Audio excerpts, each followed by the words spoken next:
que ver con que, bueno, qué es lo que se va a discutir también en estas elecciones, ¿no? Da la sensación de que acá aparece fuertemente en la víspera de las elecciones que tenemos por delante una discusión que tiene que ver con que si se le permite, si está bien que los ciudadanos y las ciudadanas expresen, protestan, defiendan sus derechos, o si corresponde ponerles palo, represión e impedirles la protesta. Me parece que va a ser uno de los clivajes, ¿no? Porque el discurso amarillo no fue,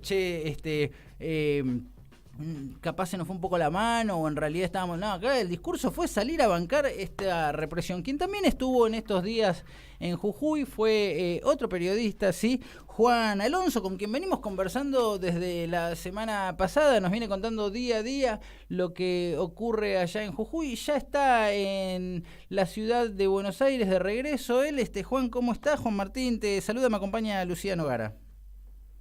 Hola Juan Martín, hola Lucía, buen día para ustedes. Bueno, como siempre un gusto hablar con vos, Juan, y bueno, ya de vuelta por acá nos gustaría capaz que analices un poco qué fue lo que encontraste a lo largo de estos días y qué reflexión haces acerca de esta situación que está pasando y de la cual creo yo, y así capaz diciendo que acá hay un punto a favor, es que del mismo modo que hace unos días estaban reprimiendo y eran muy pocos los que hablaban del tema y había un silencio bastante triste por parte de muchos sectores, no solamente del Grupo Clarín. Hoy podemos decir que está todo el país, está todo el país hablando del tema. Digo esto porque me parece que los periodistas que han ido a poner el cuerpo y que han estado contando no lo que les llegaba por medio de un tuit, sino lo que veían con sus propios ojos, sin ninguna duda han contribuido a que no se invisibilizara esta situación que está atravesando el pueblo jujeño. Así que nos gustaría escucharte, Juan. Sí, te agradezco Juan.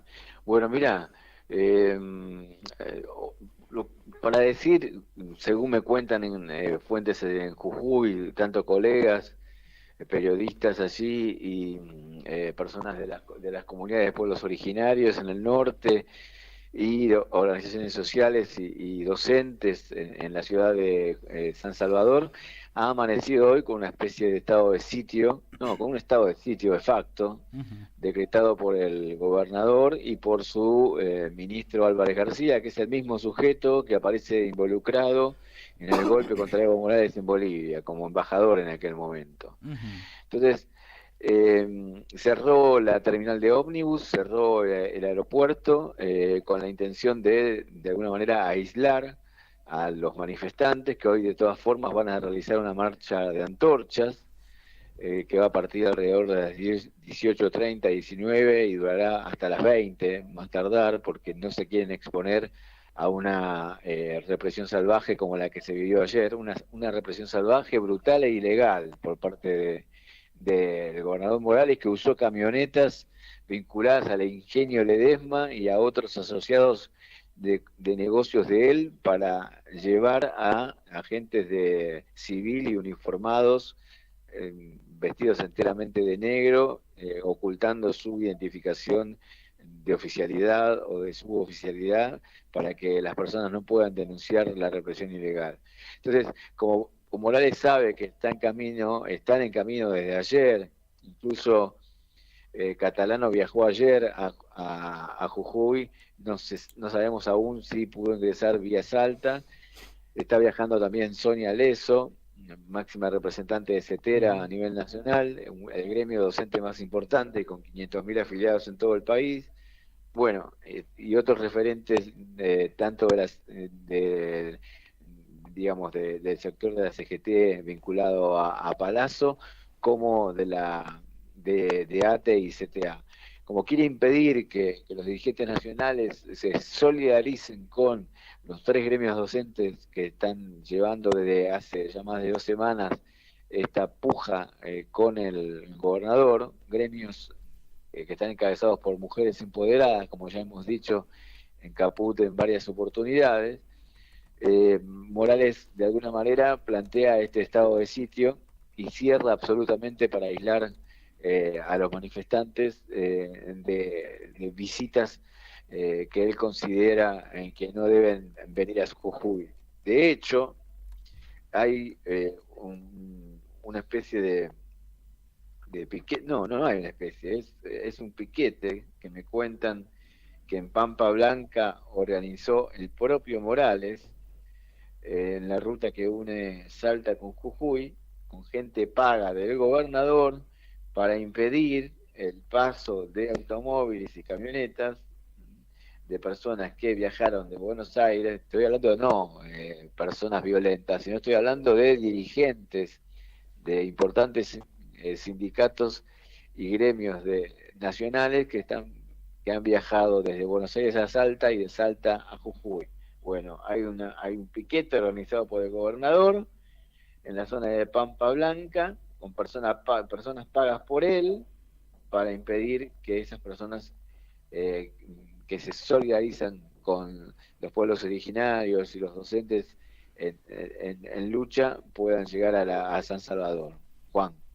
Y Juan, hay muchas organizaciones sociales y sindicales, además de gente autónoma, que hoy se va a movilizar hacia la Casa de Jujuy, acá en la ciudad de Buenos Aires, y lejos de no querer imitar, ¿no?, lo que está pasando y la brutal represión de Jujuy, por lo que tengo entendido, amaneció, o ya desde anoche, desde la madrugada, había cerca del lugar camiones blindados de la policía de la ciudad, que parecería que podría terminar, esperemos que no, en también una brutal represión hacia los manifestantes.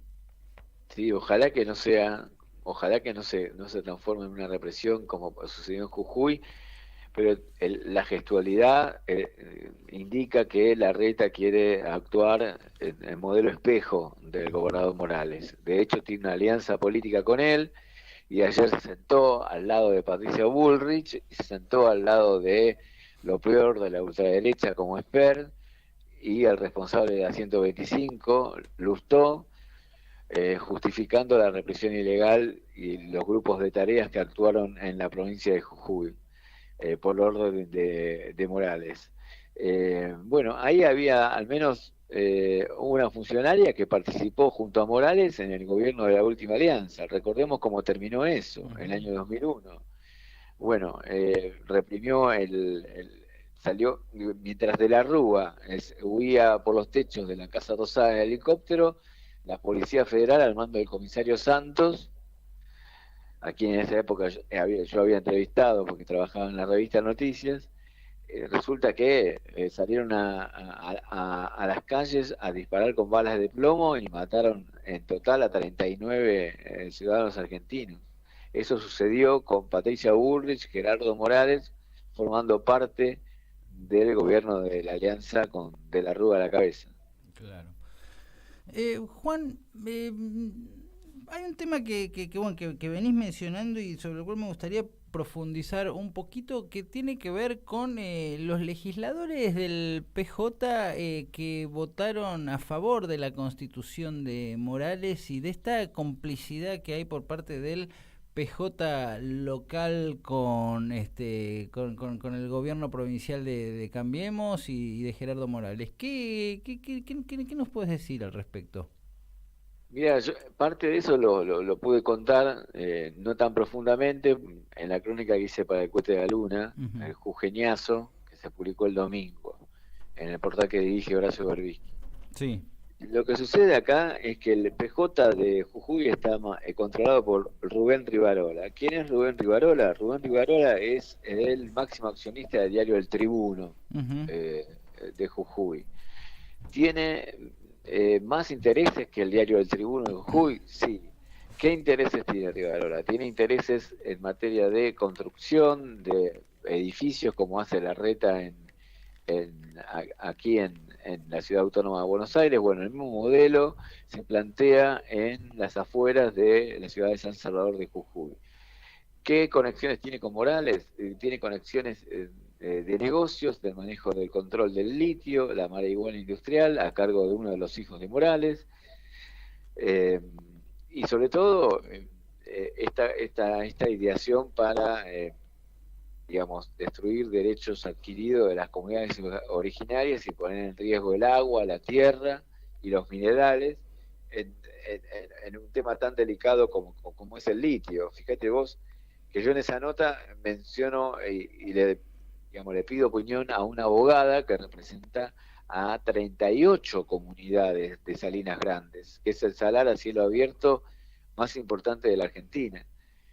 Y aquí la reforma constitucional que plantea Morales empodera aún más a las provincias. Si bien la reforma del 94 dice, la reforma constitucional del año 94 asegura que los recursos naturales son de las provincias, lo que sucede con el litio es absolutamente escandaloso, mientras Chile, incluso con legislación pinochetista, no ahora con Boric, que hizo una reforma también, en el mismo sentido de Bolivia, de asegurar que el litio sea un recurso nacional, es decir, como denominado como recurso estratégico.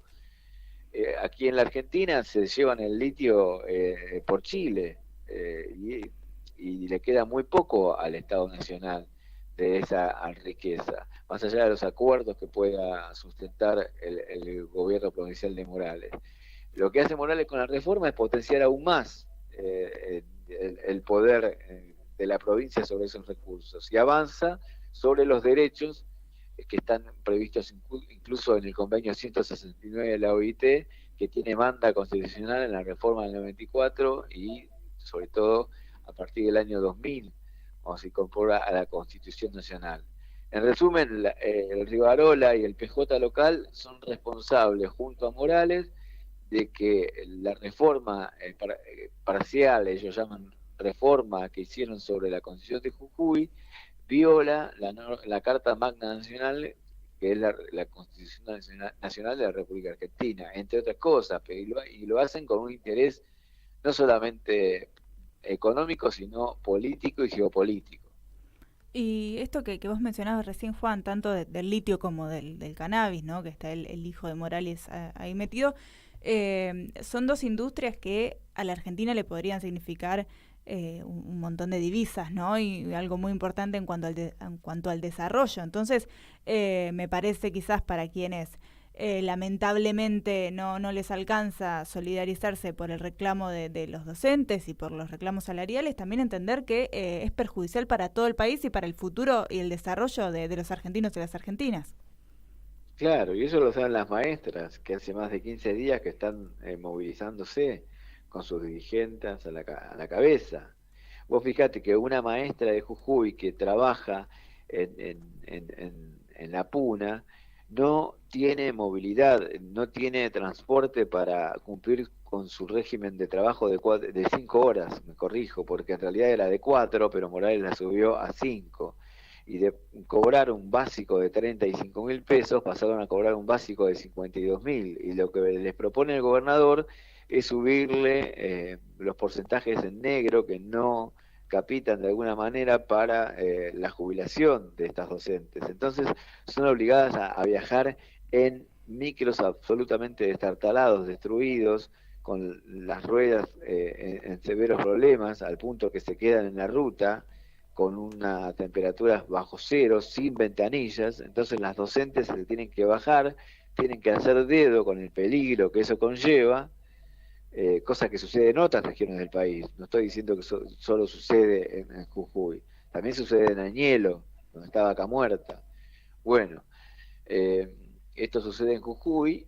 ¿Por qué? Porque el mejor transporte está concentrado, también con negocios vinculados a Morales y sus asociados, a la minería. Es Claro. decir, el mejor transporte lo tiene la minería, con calefacción, con micros ultramodernos. Y bueno, el ejemplo que acabo de dar al comienzo de la nota, que la policía de la provincia de Jujuy, para transportarse ayer y detener ilegalmente a personas, lanchando calles, como en las peores épocas de la dictadura militar y las patotas de la ESMA, bueno, así actuaron una especie de rémora de lo que fue la noche del apagón en Ledesma, y esas camionetas eran de empresarios privados que se las entregaron a la policía de Jujuy para que pudiese reprimir a los ciudadanos inocentes. Juan Alonso, bueno, te agradecemos muchísimo por esta conversación y por supuesto seguimos en contacto. Bueno, Juan, un fuerte abrazo, saludo para todos. Un abrazo muy grande para vos. Muy bien, varias cosas, ¿no? En un ratito también nos vamos a ir para Chubut, porque hay, bueno, como dice Cristina